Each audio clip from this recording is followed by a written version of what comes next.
கூட்டணியை விட்டு வெளியேறுகிறோம் என்றோ கூட்டணிக்கே வரவில்லை என்றோ அப்படியான குழப்பங்கள் எதுவும் இல்லை, தலைமையை கேள்வி கேட்கக்கூடிய இடத்துல இல்லை.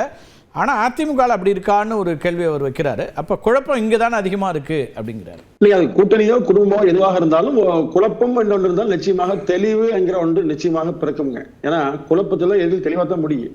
ஏன்னா தேர்தல் நெருங்கி இப்ப நாளை மறுநாளோ தேர்தல் வரப்போதில்லைங்க. தேர்தலுக்கு அவகாசம் இருக்குது. தேர்தலுக்கு முன்பு வரை கூட அதிமுக அணி அமைத்த வரலாறு உண்டு. எனவே அதுல எந்த சங்கடமும் இல்லை.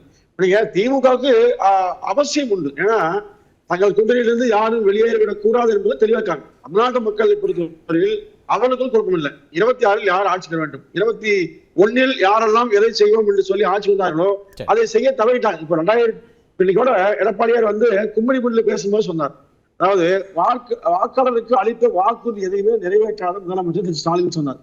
அப்போ மக்களுக்கு தேவை என்ன? இந்த கூட்டணி குழப்பம் அதனால, அதாவது எங்களுக்கு சொன்னீங்க, நீங்க செய்யல.